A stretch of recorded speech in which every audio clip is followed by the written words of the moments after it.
Hello guys, this is Jeet and you are watching here physics in my view. तो अपना wave oscillation optics ऐसे start करना पड़ रहा है, उसके पीछे बहुत विचित्र कहानी है, वो आप ना ही सुने तो अच्छा है।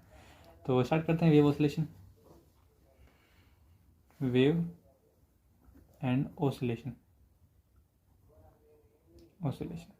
वेव और ऑसिलेशन जानने से पहले मैं आपको बता दूं कि पीरियोडिक मोशन क्या होता है। पीरियोडिक मोशन, तो पीरियोडिक मोशन कहा जाता है जो मोशन एक डेफिनेट पीरियड के बाद रिपीट हो रही हो। A motion which repeat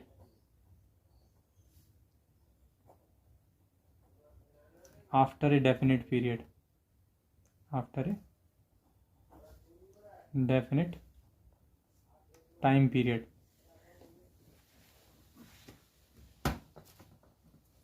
is called periodic motion। उसे पीरियोडिक मोशन कहा जाता है। फॉर एग्जांपल, मान लीजिए ये सन है और इसके सेंटर से यहाँ पर आपका अर्थ है, तो ये इसके चक्कर लगा रहा है। ठीक, अब चक्कर लगा रहा है, ये बात तो क्लियर है। अब अर्थ को सन के चक्कर में कितना टाइम लगता है? 365 डेज। बिल्कुल ठीक। तो 365 डेज के बाद ये दोबारा यहाँ आ जाएगा, तो टाइम पीरियड कितना हो गया? टाइम पीरियड हो गया 365 डेज। तो 365 डेज टाइम पीरियड के बाद ये इसी पाथ को क्या करेगा? रिपीट करेगा। तो मैंने कहा a motion which repeats after a definite time periods is called periodic motion. तो ये एक डेफिनेट टाइम पीरियड के बाद जो है अगर रिपीट हो रहा है दोबारा इसी ट्राजेक्टरी में, तो इसे हम पीरियोडिक मोशन कहेंगे। So we can say the motion of object about sun is a periodic motion,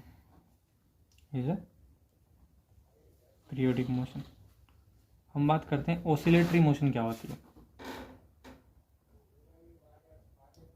oscillatory motion इसे हिंदी में कहा जाता है दोलनी गति। दोलनी गति, इसे कहा जाता है आवर्ती गति। आवर्ती गति, दोलनी गति में क्या होता है कि आपका जो ऑब्जेक्ट है वो पीरियोडिक मोशन तो कर रहा होगा, मतलब रिपीट तो करेगा। मतलब हर एक ऑसिलेटरी मोशन पीरियोडिक मोशन होता है, पर जरूरी नहीं कि हर एक पीरियोडिक मोशन एक ऑसिलेटरी मोशन हो। मतलब कि ऑसिलेशन में क्या होगा कि जो मोशन है वो पीरियोडिक तो होगा, पर एक स्टेबल पॉइंट के अबाउट होगा। It's mean it is a periodic motion. Periodic नहीं आ रहा वो, motion about A stable point, इसका मतलब क्या हुआ? मैंने आपको बताया कि जब कभी पीरियोडिक मोशन आवर्ती गति हो किसी स्टेबल पॉइंट के about, where object always try to achieve the equilibrium point. Equilibrium समझ नहीं आ रहा? पॉइंट। इसमें मैंने आपको ये बताने की कोशिश करी है कि दोलनी गति में क्या होगा कि ऑब्जेक्ट जो है वो पीरियोडिक मोशन तो करेगा, और पीरियोडिक मोशन करने के बाद वो क्या करेगा? एक स्टेबल इक्विलिब्रियम पॉइंट के पास आने की कोशिश करेगा। फॉर एग्जांपल मान लीजिए आपके पास कोई ऑब्जेक्ट है, ये ठीक है, इसे इधर स्प्रिंग से बांधा गया है। खैर दुख में क्या बता देना, कोई दिक्कत नहीं। अब तो घर की फिलो आ जाए बस, फिलो। और इधर भी इसी ही टाइप के स्प्रिंग कांस्टेंट वाले स्प्रिंग से बांधा गया है। अब करना क्या है हमें? हम इसे स्मॉल डिस्प्लेसमेंट देंगे, और एक स्मॉल डिस्प्लेसमेंट एक्स देने के बाद ये क्या करेगा? ऑसिलेशन करना स्टार्ट कर देगा। जब ये ऑसिलेशन करना स्टार्ट करेगा तो हम देखेंगे कि ये जब यहाँ पहुँचेगा तो इस पर फोर्स लगेगा इधर की तरफ, और जब यहाँ पहुँचेगा तो इस पर फोर्स लगेगा इधर की तरफ। तो ये बार बार अपनी मोशन को रिपीट करेगा, तो हम कहेंगे ये पीरियोडिक मोशन है। It is a periodic motion. It is a periodic motion. Periodic motion. लेकिन हमने ये भी नोटिस करेंगे कि एक स्टेबल पॉइंट जो ये है, जिसमें जो स्टार्टिंग में था, जब ये रेस्ट में था, उस स्टेबल पॉइंट कहेंगे, उसके अबाउट कर रहा है ऑसिलेशन। तो प्लस ओसिलेशन भी है, ओसिलेशन। तो हम एक रिजल्ट निकाल सकते हैं, रिमार्क ये लिख देता हूँ, चलो अगले पेपर पे लिखता हूँ।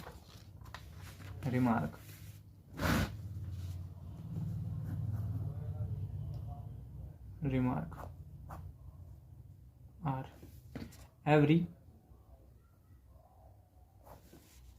oscillatory motion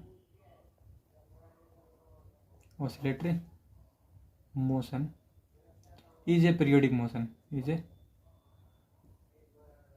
motion, but periodic motion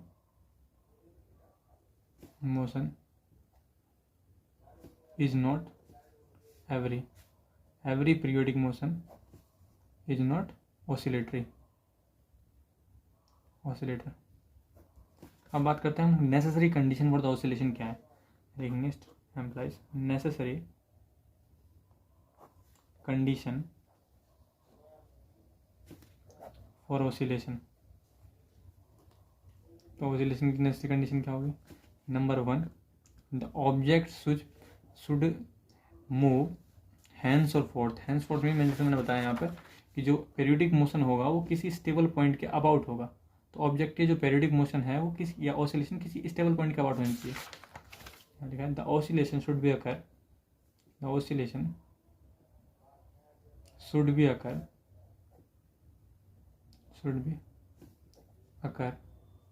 about stable point. Number 2,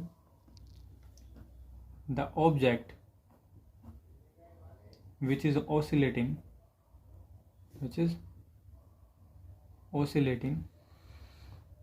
should have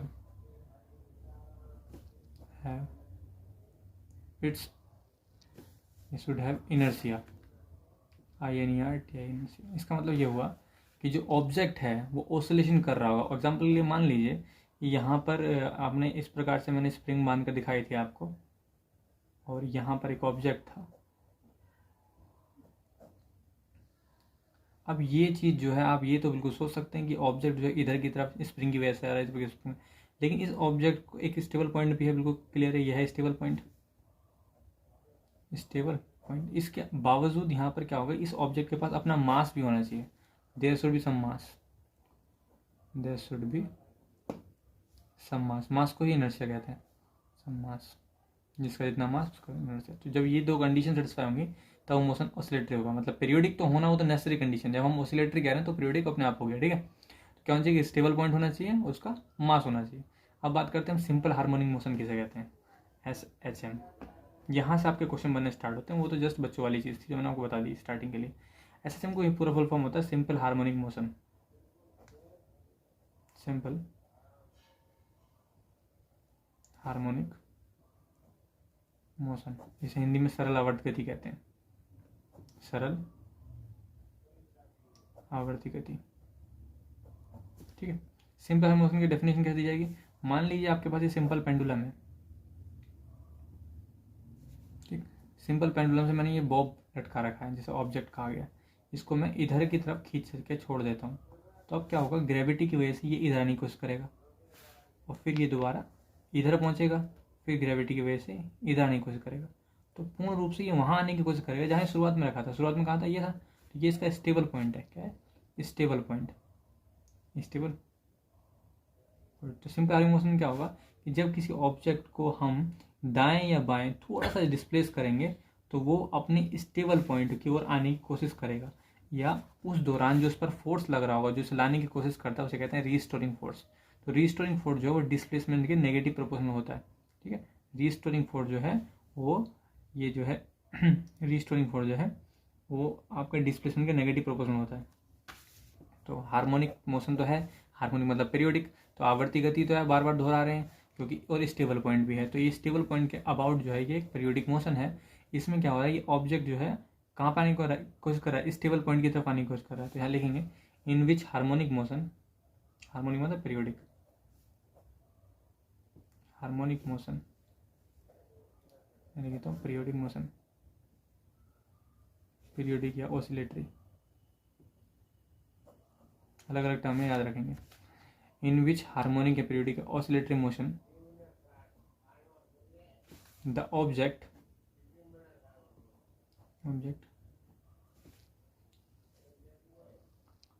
always try to move toward stable equilibrium point, या इक्विलिब्रियम पॉइंट लिख रहा हूँ, equilibrium point, and in this type of motion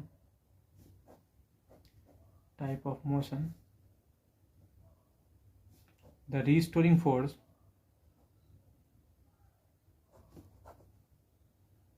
applied on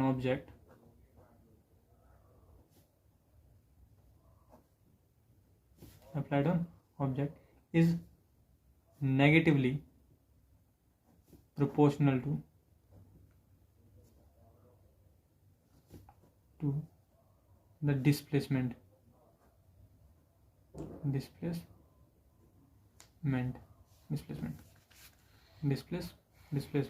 okay. इसे ऐसे समझ सकते हैं, मान लीजिए आपके पास फॉर एग्जांपल ये आपके पास अपर वॉल है, यहाँ पर मैंने एक बॉब को टांग दिया। इसको अगर मैं यहाँ पर लगाऊं, इतना खींचूं तो भी इस पर इधर की ओर फोर्स लगेगा, और इसको इतना खींचूं तो भी इधर की ओर फोर्स लगेगा, लेकिन ये वाला फोर्स जो होगा वो इसकी कंपेयर में ज़्यादा होगा, क्योंकि इसे मैंने ज़्यादा डिस्प्लेस ज़्यादा किया है। अब बात आ रही है कि यहाँ ये इक्विलिब्रियम में आने की कोशिश क्यों कर रहे हैं। तो रीज़न उसका क्या है कि जब हम इसे इधर की तरफ खींचेंगे तो यहाँ पर रोप में एक टेंशन लगेगा T, इसका मास होगा नीचे की तरफ mg, और ये एंगल थीटा है तो ये एंगल भी थीटा होगा, ये एंगल थीटा होगा, तो ये हो जाएगा mg cos थीटा, इधर आएगा mg sin थीटा। तो mg cos theta tension equal होगा at equilibrium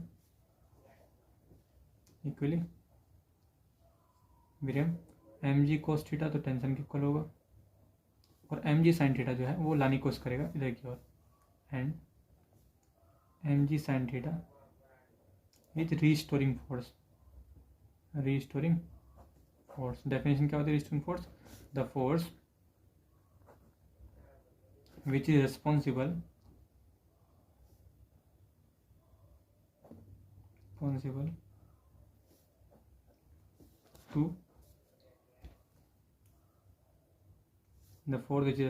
to move the object toward equilibrium point।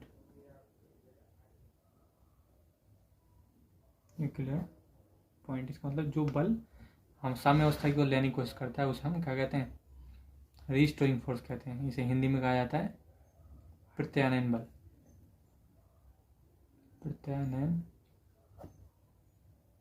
बल। ठीक है, अब बात करते हैं अपना जो पहला है इक्वेशन। अगर हम प्लॉट करें यहाँ सिंपल हार्मोनिक मोशन का अगर इक्वेशन लाएं तो इक्वेशन हेड डालेंगे हैशटैग इक्वेशन ऑफ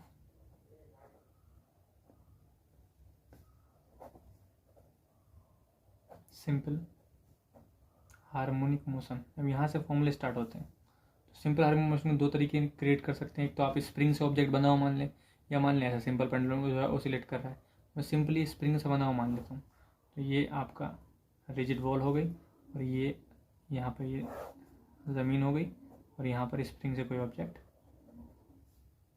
बंधा हुआ है। तो इसे या तो मैं इधर की तरफ दबाऊंगा खींचूंगा, या इधर की तरफ थोड़ा सा धकेलना है। तो मान लीजिए इसे एक्स डिस्प्लेस किया जाता है, तो इसमें एक्स डिस्प्लेस करूँगा यहाँ पर, तो ये अपने मीन पोजीशन के इसके अबाउट जो है ऑसिलेशन करना स्टार्ट कर देगा।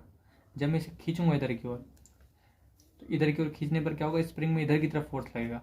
जब मैं इधर की तरफ खींचूंगा तो स्प्रिंग में इधर की तरफ फोर्स लगेगा। वो फोर्स किससे डिवाइड किया जाता है? By Hooke's law. यहाँ लिखेंगे by Hooke's law. Hooke's law क्या कहता है? F is proportional to minus x. ये हुक्स लॉ भी कहता है, और रिस्टोरिंग फोर्स भी ये कहता है। अगर सिंपल हार्मोनिक मोशन हो रहा है तो रिस्टोरिंग फोर्स और हुक्स लॉ भी ये कहता है कि आप खींचोगे आप इधर, और फोर्स लगेगा इधर की ओर, जितना ज़्यादा खींचोगे उतना ज़्यादा फोर्स लगेगा, लेकिन नेगेटिव डायरेक्शन लग रहा है। देखो डिस्प्लेसमेंट डायरेक्शन इधर है और फोर्स की डायरेक्शन अगेंस्ट है, तो इसलिए ऐसा हो गया। अब यहाँ कॉन्स्टेंट लेंगे f equal to minus k x. F की वैल्यू कितनी होती है एम में equal to minus k x, linear motion है तो ए की वैल्यू होगी d two x over d t two equal to minus का k x. Minus k x को इधर ले आएंगे, m d two x over d t two और इक्वल टू माइनस का के एक्स, इसको इधर लाएंगे कितना हो जाएगा d two x over d t two equal to minus k over m into x d two x over d t two plus k upon m into x equal to 0। Let k upon m को क्या मानेंगे omega square. जब इतना माने तो बताओ omega value कितनी आ गई, omega equal to under root k upon m आई। ओमेगा कितना होता है 2 पाई एफ होता है, 2 pi f equal to under root k upon m आ गई। इसको नीचे लाएंगे एफ इक्वल टू, अभी करेक्ट एफ इक्वल टू कितना आ गया 1/2 pi under root k upon m, और एफ का उल्टे क्या कहते हैं टाइम पीरियड कहते हैं। टाइम पीरियड कितना आ गया 2 pi under root m over k, ये टाइम पीरियड हो गया। इसको रखेंगे डिफरेंशियल इक्वेशन सॉल्व करके देखते हैं और पता चलेगा कि हमारी जो ट्राजेक्ट्री होगी वो ट्राजेक्ट्री पता चल जाएगी। ठीक है, ट्राजेक्ट्री कैसे पता चलेगी, मान रखो यहाँ पे कितना आएगा implies d two x over d two plus omega square x equal to 0। अब यहाँ पे it's auxiliary equation, it's auxiliary equation कितनी होगी d square plus omega square equal to 0। D square सही करा है, d square plus omega square 0 आएगा। ठीक, सोल्व करेंगे कितना आएगा एम स्क्वायर आएगा, सॉरी इसलिए इसमें एम आता है, डी डिफरेंशियल फैक्टर हो गया। हाँ एम स्क्वायर इक्वल टू कितना है माइनस का ओमेगा स्क्वायर, तो एम कितना आएगा plus minus i omega, plus minus i omega. So the solution will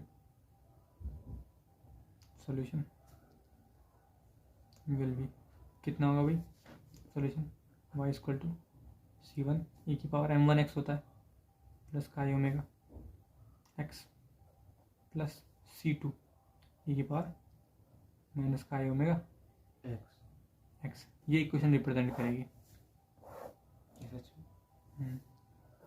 this equation will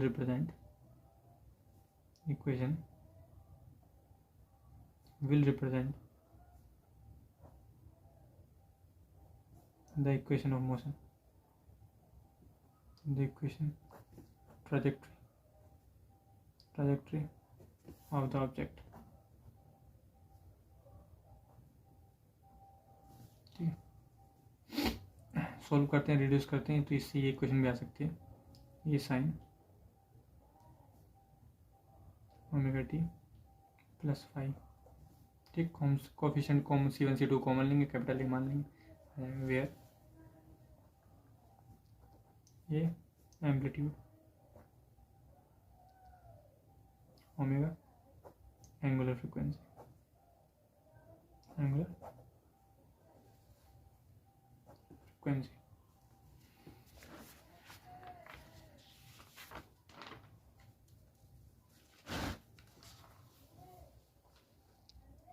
अब बात करेंगे स्पेशल केस के बारे में।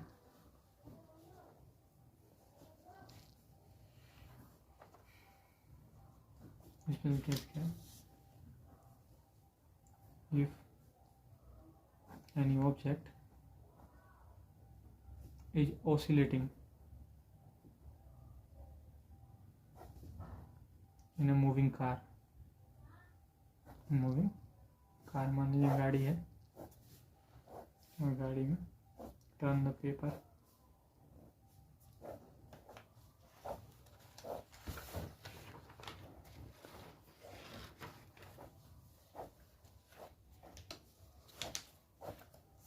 गाड़ी जो है इस दिशा में मूव कर रही है ये एक्सेलरेशन से। जब ये एक्सेलरेशन मूव कर रही है तो ये नॉन इनर्शियल फ्रेम हो गया, नॉन इनर्शियल फ्रेम हो गया। अगर इसके अंदर कोई ऑब्जेक्ट यहाँ पे टंगा हुआ है, जैसे नॉर्मली लोग हनुमान जी को टांगते हैं उड़ते हुए, तो नॉर्मली वो ऐसे ऐसे ऑसिलेट करता था normally in initial condition. Initial condition तो बिल्कुल क्लियर है, T equal to 2 pi under root L g होता है। अब बताना ये है कि जब ये ए एक्सेलरेशन मूव करेगा तो क्या होगा। जब ये ए एक्सेलरेशन मूव करेगा तो क्या होगा, तो उस समय क्या होगा, इस ऑब्जेक्ट पर जैसे ही आगे की ओर जाएगा तो पीछे की ओर एक बल लगेगा, जैसे ये आगे की ओर जाएगा पीछे को बल लगेगा। इसका मतलब ये हुआ अगर ये कार ए कांस्टेंट एक्सेलरेशन चल रही है तो ये बॉब पर ये तिरछा यहाँ पर मिलेगा, ये यहाँ पर, और तभी ऑसिलेट इसके अबाउट नहीं करेगा, तभी ऑसिलेट इसके अबाउट करेगा। It's mean in this condition when the car will move with a acceleration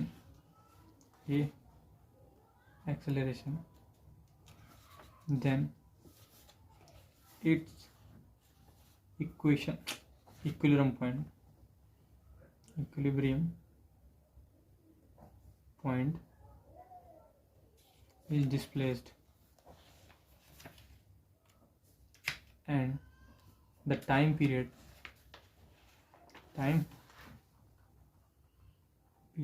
of oscillation become time period of oscillation कितना हो जाएगा, t equal to 2 pi under root g upon L/g² plus A²। ठीक, और उसका भी under root आएगा because of, इसको ऐसे देख सकते हैं, ये ऑब्जेक्ट था, अगर ये उड़ के यहाँ आ गया है तो यहाँ पे आ गया है ये, तो इस समय इस पर कितना एक्सेलरेशन काम कर रहे हैं। कार आगे चल रही है तो पीछे की ओर एक बल लेगा, सूडो फैक्टर कहते हैं इसे, तो इस दिशा में लगेगा ए, नीचे तो जी लगी रहा है, और ए और जी का रिजल्ट में पाइथागोरस से निकालो कितना आएगा, under root A² plus G²। ये होगा नेट एक्सेलरेशन आगे A' मान लो इक्वल टू आ गया under root A² plus G²। तो वही इनिशियल वाले फॉर्मूले में जी की जगह ये रखना है। ठीक, number 2, if the bob is oscillating in the moving lift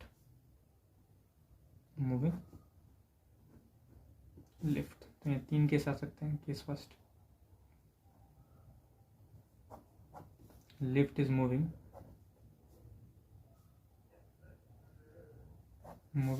downward with acceleration A, then time period कितना होगा 2 पाई अंडर L/, एक्सेलरेशन पहले कितना था जी से ज़्यादा एक्सेलरेशन नहीं हो सकता ऑब्जेक्ट का। अगर जी से ज़्यादा हो तो एक्सेलरेशन ऑब्जेक्ट रखा तो ऑसिलेशन पर इफेक्ट जो पड़ेगा उसको भी नोटिस करेंगे हम। सबसे पहले देखते हैं, मान लीजिए ये लिफ्ट है और यहाँ पर कोई ऑब्जेक्ट टंगा हुआ है और ये इस प्रकार से ऑसिलेशन करता है। अब लिफ्ट को हमें नीचे की ओर ए एक्सेलरेशन भेजना है। ठीक है, तो अब नीचे की ओर ए एक्सेलरेशन भेजना है, तो यहाँ पे अब मैं पूछना चाह रहा हूँ ये जो नेट एक्सेलरेशन हमें, मतलब मैंने आपको फाइनली ये बताया बॉब के केस में फंडामेंटल फॉर्मूला तो यही है। अगर देखो लेंथ बदलने से रही तो चेंज किसका आने वाला है, चेंज आने वाला है सिर्फ और सिर्फ ग्रेविटी का, तो मतलब एक्सेलरेशन का। तो एक्सेलरेशन यहाँ बदला, ये आगे सिचुएशन फॉर्मूला अब ये लगेगा। अब इस वाली स्थिति में अगर फॉर्मूला बदलेगा तो क्या लगेगा, अगर यहाँ बदलेगा तो यहाँ आएगा G माइनस ए। ठीक, G माइनस ए फॉर्मूला लगेगा इफेक्टिव। कैसे पता चला, ये से पता चला कि मैंने आपको बताया कि कार के चलने पर ए आगे है। देखो आप देख सकते हो कार के चलने पर ए आगे था, तो इस कार में हमें सीधी बात बताया, ये बॉब टंगा हुआ पीछे जाएगा, पैसेंजर बैठे हो तो भी पीछे जाएंगे, एक्सीलरेशन पीछे लगता है। तो फ्रेम जब आगे चलता है तो नॉन इनर्शियल फ्रेम में हमेशा ऑब्जेक्ट पर एक्सेलरेशन पीछे लगता है उतना ही। तो वैसे ये फ्रेम ए एक्सेलरेशन से नीचे आ रहा है तो इस बॉब पर ऊपर क्यों लगेगा कितना ए, और नीचे कितना काम कर रहा है जी, और फाइनल लिफ्ट कहाँ जा रही है नीचे G minus a. Clear. Second case case second, lift is moving upward with acceleration a, acceleration a, सीधी बात है, इस बार प्लस हो जाएगा, t equal to 2 pi under l upon g plus A.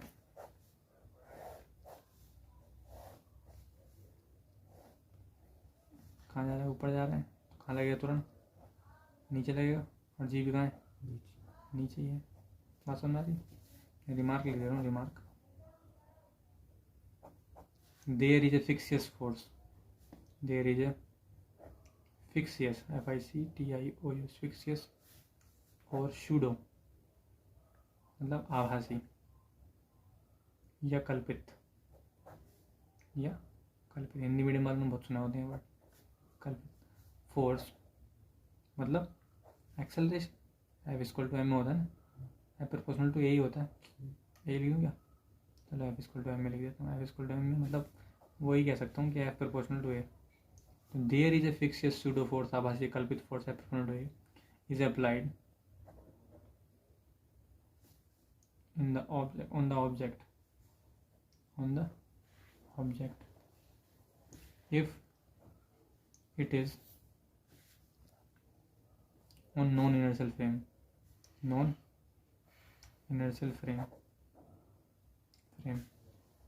and the acceleration have same magnitude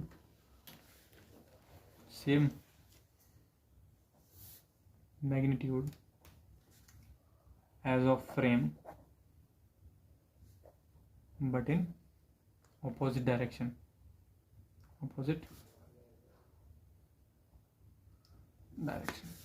ये समझ गया मैं क्या कहना चाह रहा हूँ कि फ्रेम जिस रफ्तार से चलेगा उस पर बस रखिए ऑब्जेक्ट पर हमेशा उसके अपोजिट डायरेक्शन बल लगता है। ये किसकी खासियत है, ये नॉन इनर्शियल फ्रेम की खासियत है। इसको ऐसे भी समझ सकते हैं, कई लोग बोलते हैं इनर्शिया क्या होता है, इनर्शिया नहीं होता। मान लीजिए बस है, बस के अंदर पैसेंजर बैठे हुए हैं, यहाँ पर कोई पैसेंजर बैठा हुआ है, इस तरीके से खड़ा है मान लीजिए, तो ये चुपचाप बस चल रही थी, ठीक है। जब चुपचाप चल रही है या तो ये रुकी हुई होनी चाहिए रेस्ट में, ठीक, या तो ये भी कांस्टेंट होना चाहिए। तो उस स्थिति में चुपचाप खड़ा हो सकता है, कोई दिक्कत वाली बात नहीं है, क्योंकि उस स्थिति में कैसा फ्रेम है, इनर्शियल फ्रेम है। जहाँ इनने अपना एक्सेलरेशन आगे की ओर बढ़ाया, मान लीजिए ए पॉजिटिव आ गया नॉट इक्वल टू 0, तो उसी टाइम ये बंदा सीधी सी बात है पीछे गिरेगा। अगर एक्सेलरेशन आगे की ओर है गाड़ी का तो बंदा पीछे। और रीज़न लोग क्या बताते हैं, रीज़न बताते हैं 8th-7th क्लास की वजह से बच्चों को बताया जाता है कि इनर्शिया, ये रेस्ट की इनर्शिया में होता है, अचानक ऑब्जेक्ट होता है तो पीछे की ओर गिर जाता है। और रीज़न ये होता है कि ये फ्रेम जो है अपना फ्रेम इनर्शियल फ्रेम से नॉन इनर्शियल फ्रेम की ओर जा रही है, और नॉन इनर्शियल फ्रेम की टेंडेंसी होती है कि उस पर क्या करता है, तुरंत काम करता है। जब उस पर तुरंत काम करता है तो उसके अंदर रखे हुए ऑब्जेक्ट पर उसी फ्रेम के एक्सेलरेशन के बराबर लगेगा एक्सेलरेशन, लेकिन अपोजिट डायरेक्शन में, तो ये आगे, इस पर लगेगा पीछे। और इस त्वरण को आप मेजर करेंगे तो आप देखेंगे कि बंदा बोला मैं तो खड़ा था, जब मैं खड़ा था तो मैं तो चल नहीं रहा था, तो मैं चल नहीं रहा था तो मेरे तो वेलोसिटी चेंज नहीं थी, तो मेरे पे फोर्स क्यों लगा। तो हमने कहा बेटा ये आभासी बल है। कैसा बल है, इसको आपको फील करोगे, आपको फोर्स लगेगा, इसलिए इसे सूडो फोर्स कहा जाता है, ठीक। तो ये होगी आभासी और कल्पित बल के बारे में। थर्ड केस था आपका, third case, if object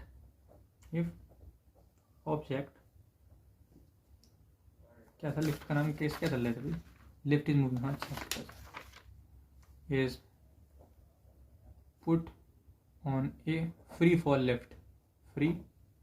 lift मतलब जिसकी रॉप काट दी गई है, तो वो कितने त्वरण से गिरेगा, जी त्वरण से गिरेगा। तो टी की वैल्यू कितनी थी, नीचे आने का फॉर्मूला कितना था, नीचे आने का फॉर्मूला कितना था, जी माइनस ए था, पक्का नहीं है इतना,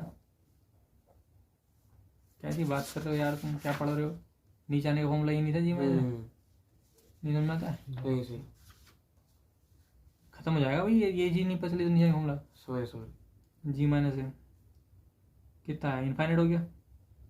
टाइम पीरियड इनफाइनाइट का मतलब ये है कि अगर बोब ऐसा है तो पहले आप समझेंगे टाइम पीरियड कहते किसे। अगर ये यहाँ पर रखा है और आप यहाँ से छोड़ रहे हैं इसे, यहाँ से छोड़ने का मतलब ये है ये पहले ऐसे जाएगा यहाँ तक, यहाँ से वापस यहाँ तक आएगा, तब टाइम पीरियड कंप्लीट होता है।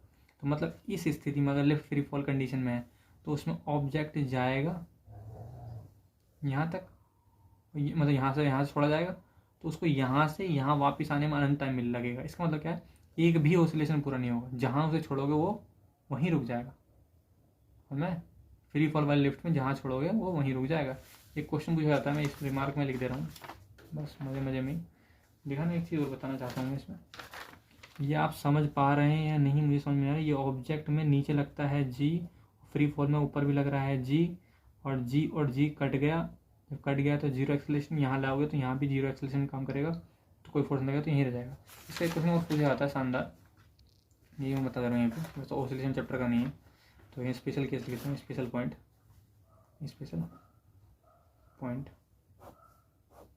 अगर आप लिफ्ट में हैं, और यह है फ्री फॉल लिफ्ट, क्वेश्चन ये पूछा जाता है कि ये आदमी खड़ा है और इसके हाथ में बॉल है, और यहीं पे एक बच्चा खड़ा है, और एक बच्चा यहाँ खड़ा है। लिफ्ट की टेंडेंसी ये है कि वो ट्रांसपेरेंट है, मतलब ये दोनों को देख सकते हैं। क्वेश्चन ये पूछा गया है, इस आदमी से इस बच्चे ने जिद करा कि मुझे अंकल जी ये बॉल दे दीजिए, तो इसने कहा, इसने बॉल को छोड़ दिया। अगर इसने बॉल को छोड़ दिया तो क्वेश्चन ये आता है, क्या ये बॉल नीचे गिरेगी? ये बॉल नीचे गिरेगी या नहीं गिरेगी? तो पहली बात तो इसका उत्तर याद लोगों को नहीं पता होता, तो इसका उत्तर है ये नहीं गिरेगी। फ्री फॉल वाले लिफ्ट में जहाँ बॉल को रख दोगे तो स्पेस में वो वहीं रुक जाएगी। ये सबसे सुंदर बात है। अगर इसको महसूस करना है तो आपको अंतरिक्ष से गिरानी पड़ेगी लिफ्ट को, ताकि ज़मीन तक आने में इतनी दूरी हो कि तुम उस ऑब्जर्वेशन को महसूस कर पाओ, अगर महसूस नहीं करोगे। बड़ी सीधी सी बात है, लोग कहते हैं स्पेस में चीज़ें हवा में क्यों टंग जाती हैं, तो स्पेस में ग्रेविटी नहीं होती। क्या ग्रेविटी यहाँ नहीं हो सकती? तो यहाँ भी ऐसी कंडीशन ला सकती। कैसे? ग्रेविटी को बैलेंस कर दो। तो मैंने क्या बताया आपको, जब ये लिफ्ट नीचे गिरेगी किस एक्सेलरेशन से? जी एक्सेलरेशन से, तो इसका बॉल की वेट कितना होता है नीचे? जी। ऊपर कितना लगेगा? किसकी वजह से? नॉन इनर्शियल फ्रेम की वजह से। ऊपर जी, इस जी से ये जी कट जाएगा, नेट एक्सेलरेशन 0 आ गया, a equal to 0, implies f equal to m में m into a equal to 0 newton. तो इस पर कोई फोर्स नहीं लगेगा। तो इससे क्या देखेगा, लिफ्ट के अंदर बैठे हर व्यक्ति को वो चीज़ हवा में रुकी हुई दिखाई दी। चाहे बॉल यहाँ छोड़ोगे तो यहीं दिखेगी, यहाँ छोड़ोगे यहाँ दिखाई देगी। रीज़न क्या है कि वेट जो है, अगर फ्री फॉल लिफ्ट के अंदर वेट जो है, वो वेट इस नॉन इनर्शियल फ्रेम के एक्सेलरेशन द्वारा बैलेंस हो जाता है। लेकिन इस वाले बंदे को ये वाला आदमी और ये वाला आदमी सब जी एक्सेलरेशन से गिरते हुए दिखेंगे, समझना? तो इसे गिरता हुआ दिखेगा, लेकिन इसे गिरता हुआ नहीं दिखेगा। ठीक, देखते हैं और कोई क्वेश्चन हुआ तो हम लोग डिस्कस कर लेंगे। जैम में आया हुआ क्वेश्चन है ये तो हो ही है, इसको क्या डिस्कस करें? क्वेश्चन आया, डिस्कस कर लेते हैं। ये क्वेश्चन आया हुआ है, ये क्वेश्चन है, a simple pendulum suspended from the ceiling of a stationary car has a time period of 2 second. तो ये क्वेश्चन आया है, कार वाला ही था, मैं आपको बता देता हूँ, पढ़ते हैं अभी। क्वेश्चन एग्जाम्पल 1 है, पेज नंबर 2, तो ये लिख दे रहा हूँ, पेज 2 हो गया, एग्जाम्पल हो गया 1। अब इसमें कहा क्या गया है, a simple pendulum suspended from the क्या है, ceiling of a stationary car, time period 2। एक कार रखी हुई थी चुपचाप, तो सिंपल पेंडुलम वही मैंने आपको बताया था, हनुमान जी टांगते जाते लोग, तो उन्हें सिंपल पेंडुलम कहा था कि ऑसिलेशन करते हैं भाई, सीधी सी बात है। मैं किसी की धार्मिक मान्यताओं को ठेस पहुंचाना नहीं चाहता, ये सिर्फ काल्पनिक कथा है। कैसे नहीं आता है, फिल्मों के आगे लिखा हुआ नहीं आता। हमारा औचित्य किसी की धार्मिक भावनाओं को ठेस पहुंचाना नहीं है, ये केवल मनोरंजन के लिए यूज़ किया गया। तो यहाँ पर जो है एक ऑसिलेशन है, वही चीज़ लटकी पड़ी है, ऑब्जेक्ट। अब इस ऑब्जेक्ट को कोई भी चीज़ लटका दो, कार के अंदर ज़्यादातर गुड्डे या हनुमान जी टंगे होते हैं, तो यहाँ पर हमने ऑब्जेक्ट टांग दिया, ठीक है। इस टाइम इसका टाइम पीरियड टी दे रखा है, कितना है? 2 सेकेंड है, कोई दिक्कत नहीं है। When the car accelerate in the horizontal direction, क्या है? दिख क्यों नहीं रहा? एक्सेलरेशन, प्रिंटिंग बड़ी गंदी करवाई ये करियर वालों ने। horizontal direction with an acceleration of 10 metre पर सेकेंड स्क्वायर। अब ये कार जो है 10 मीटर पर सेकेंड स्क्वायर से मूव करता है, तो टाइम पीरियड पूछ रहा है। बड़ी सीधी सी बात है, टी कितना होता है?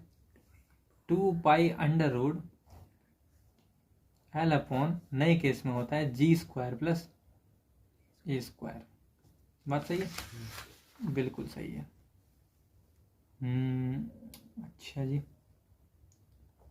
टी इक्वल टू, क्वेश्चन तो शानदार है, 2 पाई, आई बताता हूँ कैसे शानदार है, अंडर रूट, ये बताओ इसमें से क्या कॉमन, जी स्क्वायर कॉमन ले सकते हैं? अगर इसमें से जी स्क्वायर कॉमन लूंगा तो जी आएगा बाहर, देख पा रहे हो? देखो जी बाहर आएगा, सही है, 1 plus a square upon g square. T equal to, नए को टी डैश मान लो, नए को टी डैश मान लो, 2 pi under root l upon g into 1 plus a square upon g square की पावर -1/2। सही है?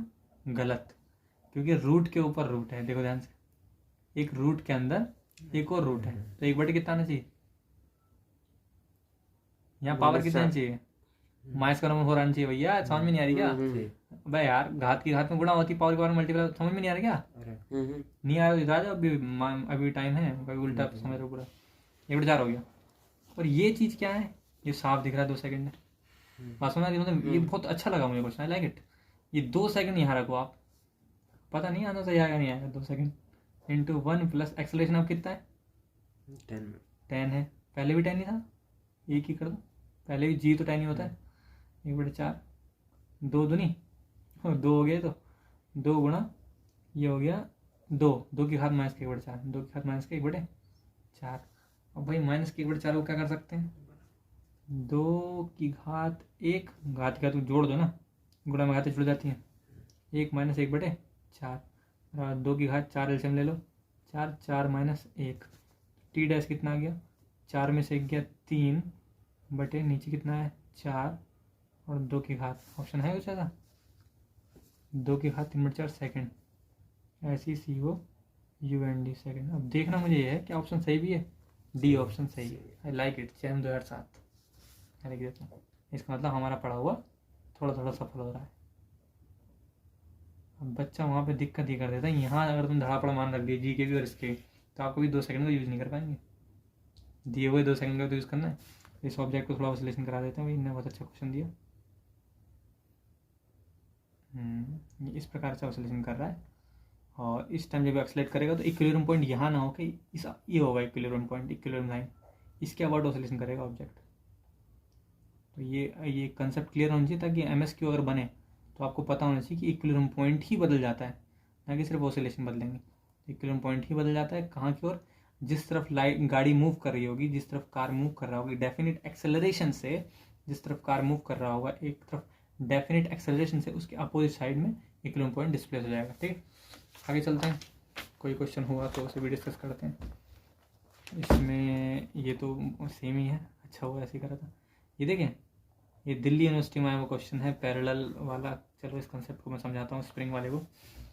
तो इसको याद करने का भी तरीका है, बहुत सुंदर तरीका, मैं आपको बताता हूँ अभी। देखो, स्प्रिंग पेंडुलम की बात करते हैं। वैसे तो ये जो हमने डिस्कस किया था स्प्रिंग पेंडुलम था, मैं शुरू में जो बताया था आपको, मैं एक बात बताऊँ, स्प्रिंग पेंडुलम हो या सिंपल पेंडुलम हो बॉब वाला, उसमें एक डिफरेंस है। डिफरेंस ये है कि उसमें स्प्रिंग होती है, उसमें स्प्रिंग नहीं होती।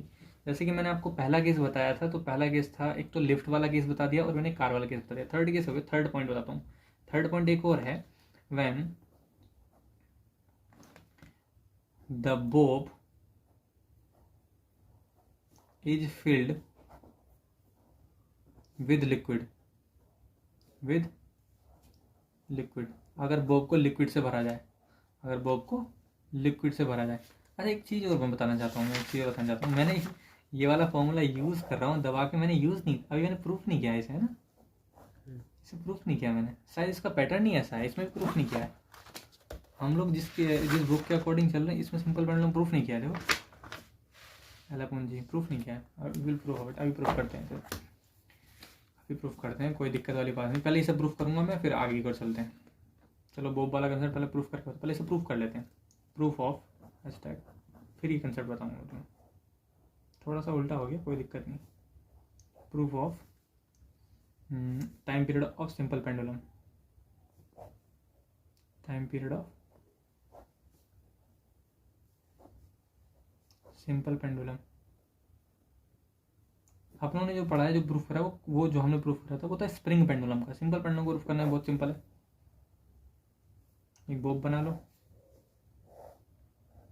इसको इधर लाओ, ऑसिलेट कराओ, तो यहाँ कॉम्पोनेंट टूटेंगे। ये होता है mg, ये होता है कितना mg sine theta, mg cos theta, ये होता है थीटा, ये होता है टेंशन t, ये होता है थीटा। रिस्टोरिंग फोर्स बताओ कितना है यहाँ पे? रिस्टोरिंग फोर्स कितना है? mg sine theta. जो बल इक्विलिब्रियम में लाने की कोशिश करता है उसे रिस्टोरिंग फोर्स कहते हैं। कितना है? Sine theta.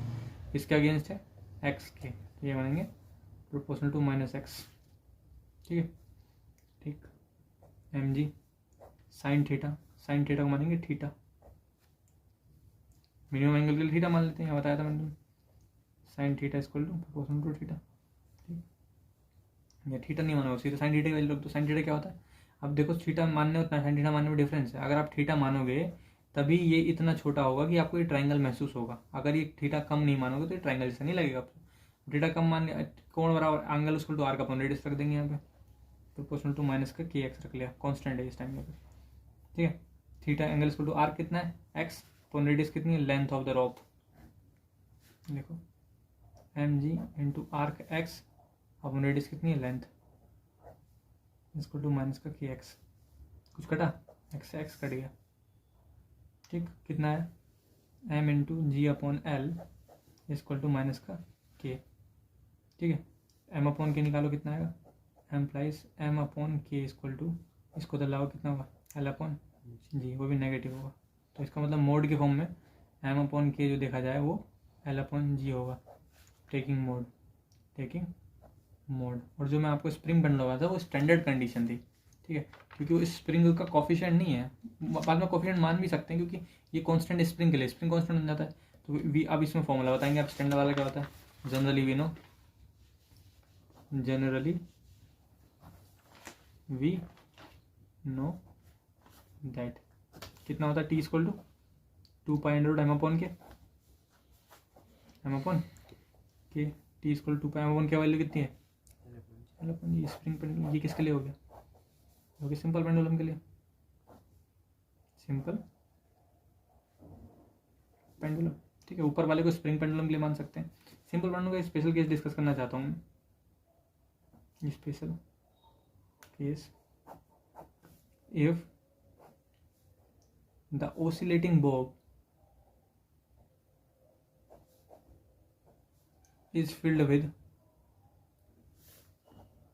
liquid, लिक्विड से भरा जाए तो क्या होगा? तो होगा ये क्वेश्चन आया हुआ है, इसमें पानी भरा हुआ है मान लीजिए, और यहाँ पर होल है, कहीं भी होल बना दिया, यहाँ पे होल है जिससे पानी टपक रहा है। पूछा था इसके टाइम पीरियड के बारे में। सबसे पहले अगर इसमें पानी फुल भरा हुआ है, पूरा में मास है होमोजीनियसली, तो इसका सेंटर ऑफ ग्रेविटी यहाँ होगा। ठीक है, इसे क्या कहते हैं? Centre of gravity, centre of gravity. और सेंटर ऑफ ग्रेविटी से पॉइंट ऑफ सस्पेंशन, इसे क्या कहते हैं? Point of suspension, point of suspension के बीच की डिस्टेंस को ही लेंथ कहते हैं। ये बात अपने जहन में बसा लें। किसे बता लें? कि मैंने आपको बताया सेंटर ऑफ ग्रेविटी और पॉइंट ऑफ सस्पेंशन से बीच की डिस्टेंस को ही क्या कहते हैं? लेंथ कहते हैं। We know that, we know that. Time period का फॉर्मूला ये होता है, time period t equal to होता है 2 pi under root l upon g. ठीक है, तो पानी निकल रहा है, तो पानी जब निकलेगा तो आपको पता है पानी यहाँ से खाली होना शुरू नहीं होगा, पानी होगा ऊपर से खाली। पानी ऊपर से खाली होगा तो आप देखेंगे कि मैं सेंटर ऑफ ग्रेविटी की बात कर रहा हूँ, सेंटर ऑफ मास की बात नहीं कर रहा हूँ। ग्रेविटी कहाँ जाएगी? जहाँ द्रव्यमान जाता है। ठीक है, सेंटर ऑफ मास हमेशा अपने स्थान पर रहता है, याद रखेंगे। सेंटर ऑफ मास द्रव्यमान केंद्र हमेशा अपने स्थान पर रहता है, पर सेंटर ऑफ ग्रेविटी बदल सकती है, सेंटर ऑफ ग्रेविटी बदल सकती है। तो हम देखेंगे जब पानी यहाँ से खाली होगा, तो पानी जब खाली होगा तो हम देखेंगे ओवरऑल मास जो है ज़्यादा नीचे की तरफ है, तो ये सेंटर ऑफ ग्रेविटी नीचे की तरफ जाएगा। कहाँ जाएगा? नीचे की तरफ जाएगा, और नीचे की तरफ जाएगा, और नीचे। जब मान लो पानी इतना खाली हो गया आधा, तो भी यहाँ पे पहुँच जाएगा सेंटर ऑफ ग्रेविटी। तो सेंटर ऑफ ग्रेविटी जब नीचे जाएगा तो आप देखेंगे ओवरऑल लेंथ बढ़ रही होगी। तो लेंथ बढ़ रही होगी तो इनिशियली व्हेन कैसे कह सकते हैं, शुरुआती तौर पर कहेंगे इनिशियली NITIE इनिशियली जब लेंथ बढ़ेगी तो यहाँ लेंथ बढ़ेगी तो टाइम पीरियड बढ़ेगा, ठीक है। Time period will increase, time period will increase time period increase हो जाएगा। बात समझ में आ रही है? अगर हम इनिशियली इसका टाइम पीरियड इंक्रीज हो जाएगा। अब पानी कम होते होते तो पूरा खाली हो गया। जब पानी पूरा खाली होगा तो फिर ये खाली खोला जो है होमोजीनियस हो जाएगा। जब खाली खोखला गोला होमोजीनियस हो जाएगा, मतलब बिल्कुल अंदर कुछ भी नहीं, हवा बची, तो होमोजीनियस का कहाँ होता है सेंटर ऑफ ग्रेविटी? सेंटर में होता है। तो फिर ये ऊपर पहुंच जाएगा। तो फिर ऊपर पहुंच जाएगा तो लेंथ कम हो जाएगी, और लेंथ कम होगी तो टाइम पीरियड कम हो जाएगा, increase, and then after some time it will reduces। Clear है बात? तो अगर कोई गोले में पानी इस प्रकार से गिर रहा है तो पहले उसका टाइम पीरियड इंक्रीज होता है, बाद में उसका टाइम पीरियड डिक्रीज होता है। ये इसका स्पेशल पॉइंट था, ठीक है। एक चीज़ और जो बता सकते हैं वो ये बता सकते हैं हम लोग कि कई बार तुमने देखा होगा झूला जो झूलते हैं, तो झूला जो झूलते हैं वो अगर कोई इंसान खड़े होकर झूला झूल रहा है और कोई अचानक वो बैठ जाता है तो टाइम पीरियड पर क्या इफेक्ट पड़ेगा। तो सेम चीज़ देखनी है। अगर वो इंसान झूले पर खड़ा है तो मैं एक और बताता हूँ, स्पेशल केस 2। तो मान यहाँ तो चित्र नहीं बनेगा, आगे बनाता हूँ। ये झूला है, ये पेड़ है, और यहाँ से कोई झूला टंगा हुआ है। तो इसमें क्या है कि ये जो व्यक्ति है यहाँ पर खड़ा है, कैसे खड़ा है, ठीक है। अचानक ये बैठ जाता है, फिर टाइम पीरियड का इफेक्ट पड़ेगा। तो जब ये खड़ा है इसका टाइम पीरियड टी स्टैंड मान लिया, और जब बैठा है इसका टाइम पीरियड टी सिट मान लिया। डिफरेंट क्या आएगा? तो टी का फॉर्मूला पता होना चाहिए, कितना होता है 2π√L/g। एल क्या बताया था मैंने? ऑब्जेक्ट के सेंटर ऑफ ग्रेविटी कहाँ होती है? नाभि पे होती है। नाभि से पॉइंट ऑफ सस्पेंशन के बीच की दूरी, तो जब खड़ा होगा तो ये दूरी L होगी, ठीक है। और जब ये बैठेगा, यहाँ पे बैठ गया है, तो इसमें क्या होगा, इसकी सेंटर ऑफ ग्रेविटी यहाँ पहुँच गई। तो अगले केस में क्या, लेंथ इंक्रीज हो रही है। जब लेंथ इंक्रीज हो रही है तो टाइम पीरियड इंक्रीज हो जाएगा। उसके बाद जब बैठेगा तो टाइम पीरियड इसका इंक्रीज हो जाएगा। T seat equal to 2π/L-g, where L' ये जो है बाद वाली, क्योंकि बैठा है, is greater than L। So T dash seat, जब L' जो है ज़्यादा है, समझ मारी क्या करूँ मैं? अभी यहाँ से यहाँ तक बैठ गया तो ये L' नहीं होगी। जब L' ज़्यादा है तो टाइम पीरियड भी ज़्यादा होगा, डी डैश भी ज़्यादा होगा। समझना है? ये L' क्या है? बैठे हुए सेंटर ग्रेड दूरी। जब L' ज़्यादा है, टाइम पीरियड भी ज़्यादा होगा। किससे? टी स्टैंड से। एक इस पर क्वेश्चन और पूछा जाता है, वन मोर क्वेश्चन, ये स्टार क्वेश्चन मानता हूँ मैं। स्टार क्या? एक झूला है, इसी झूले में एक बच्चा झूला झूल रहा है।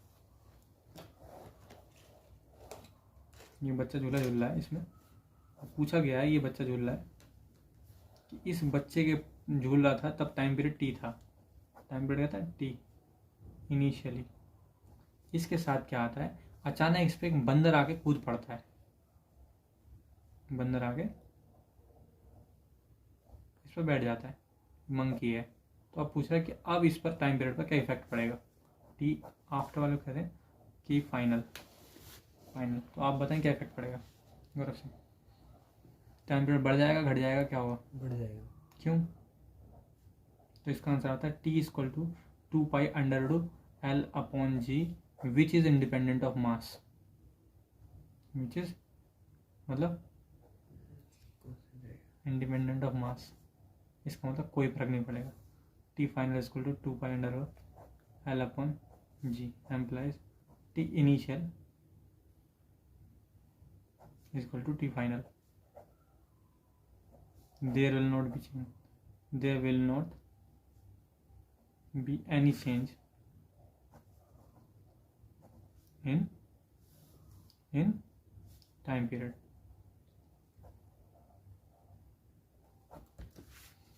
आई होप ये आपको टाइम पीरियड कॉन्सेप्ट क्लियर हो गया होगा। अब थोड़ा मैं कॉम्बिनेशन ऑफ के बारे में बताता हूँ, स्प्रिंग के बारे में।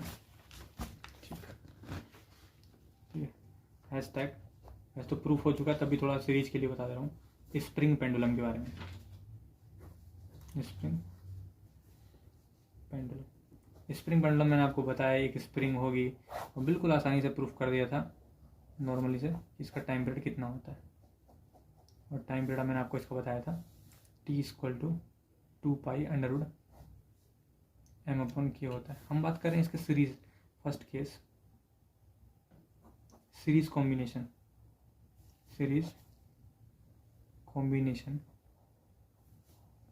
Of springs.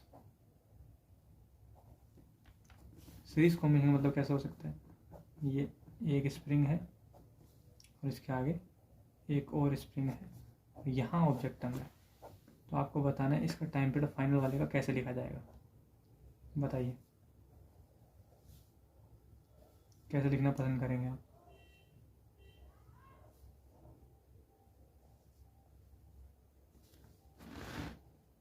इसका तो वही नहीं। तरीका क्या होगा, जब हम इसे थोड़ा डिस्प्लेस करेंगे तो रीस्टोरिंग फोर्स काम कैसे करेगा, बहुत बारीकी समझने की कोशिश करेंगे। जब हम इसे डिस्प्लेस करेंगे तो रीस्टोरिंग फोर्स काम कैसे करेगा। अगर मैं इसे डिस्प्लेस कर रहा हूँ तो इस पे जो फोर्स लगेगा वो होता है K1x, इसका K2 है तो इसका K1x और K2x फोर्स लगेगा, बिल्कुल कोई दिक्कत वाली बात नहीं।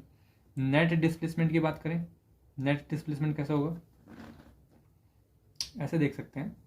मान लीजिए इसे मैंने x डिस्प्लेस किया, मैंने इसे स्मॉल x डिस्प्लेस किया। जब मैं इसे स्मॉल x डिस्प्लेस करूंगा तो मुझे इतना तो क्लियर है, अगर K1 K2 क्या है, स्प्रिंग कांस्टेंट है। याद रखेंगे स्प्रिंग कांस्टेंट क्या होता है ये भी समझ लो। तो स्प्रिंग ये अलग से बात बता रहा हूँ तुम्हें। स्प्रिंग कांस्टेंट F = क्या होता है -kx, इसको नीचे लाएंगे F/x = k। के की डायमेंशन कितनी हो गई, Nm/m।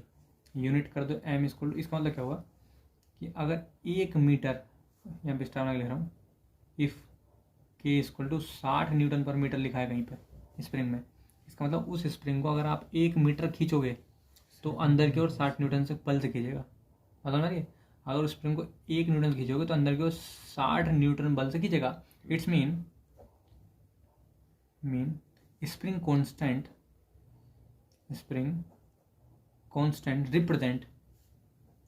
represent that how much the spring is hard। Spring constant ये बताता है कि स्प्रिंग कितनी हार्ड है। ट्रेन की स्प्रिंग है, अगर उसे 1 मीटर खींच दो ना तो अंदर पता नहीं कई 100 कई हज़ार न्यूटन, कई हज़ार कम बोल दे मैंने, खींच ही नहीं पाओगे 1 मीटर यार। स्प्रिंग कांस्टेंट क्या बताता है, it means spring constant represent that how much the spring is hard, ये कह सकते हैं। और रिप्रेजेंट हार्डनेस ऑफ स्प्रिंग। तो मुझे इतना ही पता है कि भैया हार्ड, इसे अगर थ्योरी पढ़ लेते हैं, it's mean spring constant represent that how much the spring is hard, implies represent hardness of spring. Clear. तो मैं ये कहना चाह रहा था कि मुझे ये नहीं पता कि स्प्रिंग कितनी हार्ड होगी, मुझे नहीं पता कि स्प्रिंग, मुझे पक्का पता है कि ये दोनों अलग अलग हार्ड हैं। तो मुझे पक्का पता क्या है, तो इसका मतलब मैं ये नहीं कह सकता कि x खींचने पर x/2 इसमें खिंचाव होगा, x/2 इसमें खिंचाव, मैं नहीं कह सकता, ऑफकोर्स नहीं कह सकता। तो मैं मानूंगा कि इसमें जो खिंचाव होगा वो x1 होगा और इसमें जो खिंचाव होगा वो x2 होगा। लेकिन जो ओवरऑल खिंचाव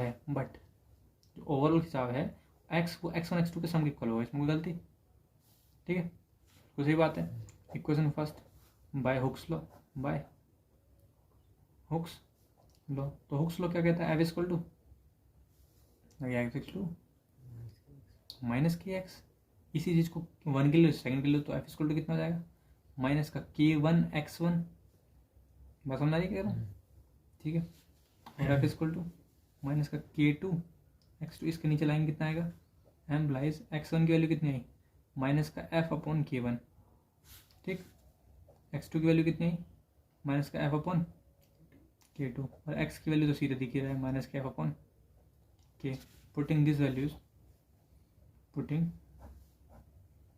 these values in equation first. Raghu भाई कितना आ रहा है, x की वैल्यू कितनी है माइनस का एफ अपॉन के, x1 की वैल्यू कितनी है माइनस के एफ अपॉन k1, इसकी वैल्यू माइनस के F upon k2, implies F cut गया, कितना था 1 upon k equal to 1 upon k1 plus 1 upon k2. This is series combination formula, combination formula of spring. तो ये आप याद रखना. Second case parallel combination, parallel combination. Parallel combination में क्या होगा,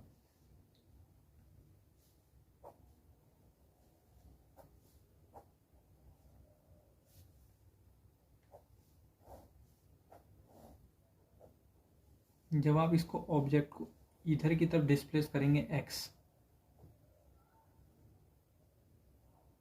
ठीक है, तो इस पर जो फोर्स लगेगा वो नेट फोर्स इसका और इसके सम के इक्वल होगा. हमारा इस पे फोर्स और इस पे फोर्स के सम के इक्वल होगा. अब ये वक्त क्या कितना है k1 और इसका कितना है k2, तो इसका फोर्स मैं अगर f1 मान लूँ, इसका फोर्स f2 मान लूँ, कितना होगा, देन f1 इक्वल टू कितना होगा k1x, क्योंकि सामान की डिस्प्लेस करें, ऐसा तो नहीं कि बोलिए